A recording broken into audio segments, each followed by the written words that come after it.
Xin kính chào quý vị. Tháng 9 năm 2023, xuất khẩu cá tra Việt Nam ghi nhận tăng trưởng dương lần đầu kể từ đầu năm nay với giá trị đạt gần 167 triệu đô la Mỹ, tăng 1% so với cùng kỳ năm ngoái. Lũy kế xuất khẩu cá tra Việt Nam 9 tháng đầu năm nay đạt gần 1,4 tỷ đô la Mỹ, giảm 31% so với cùng kỳ năm ngoái.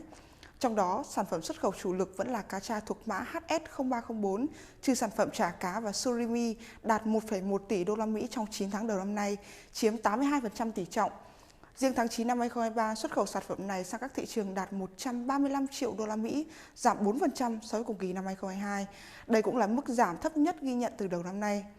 Theo sau đó là các sản phẩm cá tra sống, tươi, đông lạnh khô thuộc mã HS03, trừ cá thuộc mã 0304, đạt 222 triệu đô la Mỹ, chiếm 16% tỷ trọng, và cá tra chế biến khác thuộc mã 16 đạt 22 triệu đô la Mỹ, chiếm 2% tỷ trọng.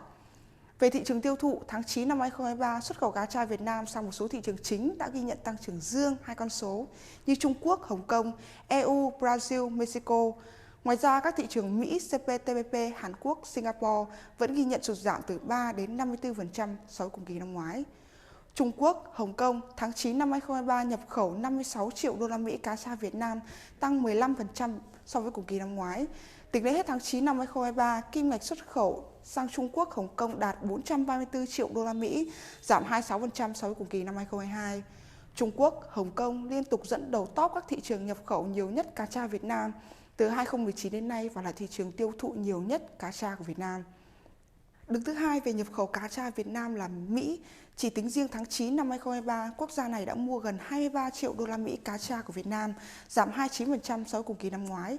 Lượng tồn kho cao ở Mỹ là khó khăn lớn nhất khiến giá trị xuất khẩu sang thị trường này liên tục sụt giảm từ đầu năm nay. Lũy kế xuất khẩu cá tra sang cường quốc này trong 9 tháng đầu năm 2023 đạt 207 triệu đô la Mỹ, giảm 54% so với cùng kỳ năm 2022. Là một trong số những thị trường ghi nhận tăng trưởng dương trong tháng 9 năm 2023, EU cho thấy nhu cầu tại các quốc gia trong khối không hề giảm.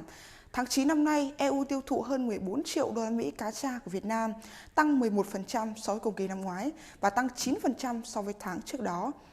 9 tháng đầu năm 2023, EU nhập khẩu 129 triệu đô la Mỹ cá tra Việt Nam, giảm 19% so với cùng kỳ năm ngoái. Với giá trị xuất khẩu tăng trưởng dương trở lại vào tháng 9 năm 2023, EU đang dần trở lại cuộc đua về nhập khẩu cá tra từ Việt Nam.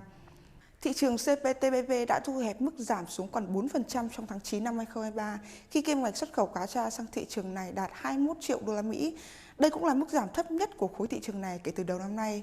Đáng chú ý, một số thị trường trong khối CPTPP ghi nhận tăng trưởng dương từ 10 đến 70% như Nhật Bản, Mexico, New Zealand. Tháng 9 năm 2023, xuất khẩu cá tra sang một số thị trường chính đã có dấu hiệu phục hồi sau thời gian dài sụt giảm.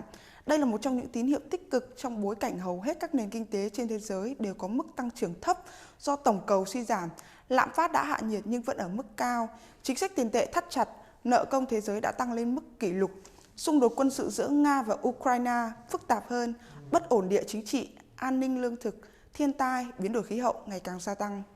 Kỳ vọng rằng tín hiệu phục hồi trong tháng cuối quý 3 2023 sẽ tạo đà cho xuất khẩu cá tra Việt Nam trong quý cuối năm nay.